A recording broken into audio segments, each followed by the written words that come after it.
Dimples.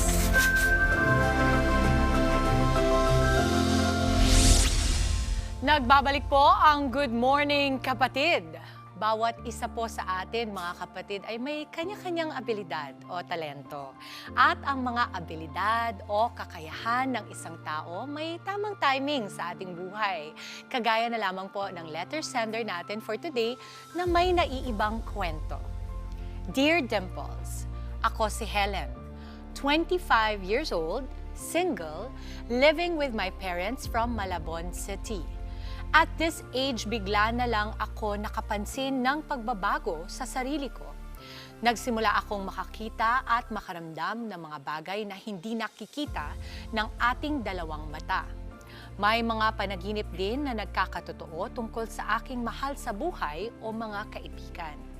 Iniisip ko kung normal pa ba ang mga nararanasan ko o umpisa na ba ito ng tinatawag nilang psychic abilities. Dimples, ano kaya ang dapat kong gawin? Maraming salamat, Helen. At para po mas maunawaan pa ang ating pinagdaraanan ng ating letter sender na si Helen, makakasama natin today ang celebrity psychic na si Jovi Vargas. Jovi, good morning, kapatid! Magandang umaga din po. Good Magandang morning! umaga sa inyo lahat. Okay, eto, excited ako and I'm sure marami sa mga kapatid natin ang maaaring may pinagdadaanan kagaya ni Helen na gustong marinig ang sasabihin mo today.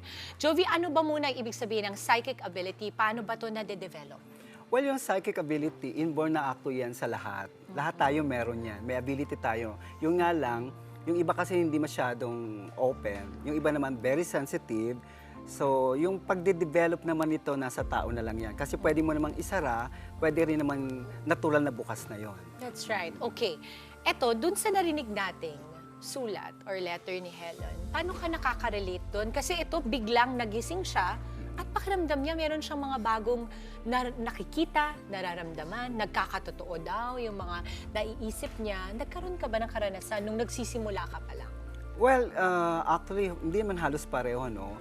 So, nakakakita rin naman ako nung young age ako, no? And then, una, syempre, merong tinatawag tayong innocent of the child. So, yung tinatawag natin, sino yun? Ano yun? So, yun yung mga tanong na, bakit? Sino yun? Sino yung nakatayong yun? Sino yung, bakit may ganitong elemento? Oo. So, parang kini-question mo at nakakabigla din yun, di ba? Nakakabigla, oo. Okay, ano pa ang mahirap sa pagiging parte ng pagiging psychic? Kasi 'di ba, minsan yung pagiging psychic maaaring magandang makikita mo at maaaring hindi rin kagandahan. Doon medyo challenging. Yun ba ay isa sa mga parte ng gifts na palagay mong meron ka din, kagaya ni Helen? Oo. Yun nga lang sa psychic ability rin naman, hindi naman perfecto ang isang tao kagaya ng isang kagaya namin. Maaari pa rin ho kaming magkamali. Yung pa rin yung paulit-ulit kong sinasabi na ang masigit na paniniwalaan pa rin natin ang Diyos sa itaas. Tama naman. At alam mo, maganda na sinabi mo yan kasi minsan makita man ng psychic yan, makita mo or ni Helen, maaari pa rin mabago. At minsan nga kapag sinasabi mo, kung ito ay hindi kagandahan, may free will pa rin ang taong baguhin yon, hindi ba? At dasal pa rin talaga tayo. Okay, eto, tingnan natin kasi magta-try tayo nung meron kang dala. Ano ito? This is the tarot card. No? Ito yung usually ginagamit ng mga psychic o yung mga visionaries para sa mga gustong magtanong. Ako ito yung medium. Ginagamit ko as a medium. Okay. Ito raw kasi, magpapahula tayo sa kapalaran ng aming programa, ang Good Morning Kapatid. So, hindi akong kukuha, no? Ikaw. Kasi, tama ba? Or ako? Ikaw. Ako.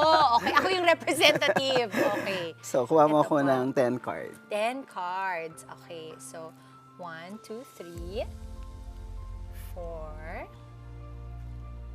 5, 6, 7, 8, 9, and 10. Ayan. Tingnan natin. Sige. Okay. Tahimik tayong lahat kasi gusto ko malaman kung anong kapalaran natin. Well, yung nakikita naman ito, kasi since patapos na rin naman ang taon ng 2024, yes. the 2025, actually there will be transition. Yes. No? There will be a big plan for big project or big things na maaaring mangyari. So, madidevelop pa ang ano nito. sa may mga pagbabago ako nakikita or additional things. Although, syempre, may mga nakikita akong pwedeng umalis at mga bagong paong papasok. Yun yung nakikita dito sa card. At mukhang maganda ang magiging takbo ng programang ito by next year. By next year lalo. Ay, yan ang gusto natin talaga, Jovi. At sabi mo nga kanina, di ba, maganda talaga na naririnig natin ito at nasa sa atin na kung ano ba ang magiging desisyon natin sa mga maririnig na readings. Jovi, maraming salamat. At mga kapatid, gabay lamang po ang mga psychic or paranormal. Tandaan po natin na tayo pa rin po ang may hawak ng ating tadhana. At Helen, sana may mga napulot ka kay Jovi ngayong araw na ito. At syempre, kailangan pa rin nating samahan ng pagsisikap sa buhay at pananampalataya sa Diyos. Mga kapatid, Dimples Romana po, kumpletuhin ang inyong umaga ng mga kwentong puno ng inspirasyon. Salubungin po ang bawat araw ng may ngiti at pag-asa. Kaya't mag-subscribe na po at mag-follow na sa aming social media pages ng News 5.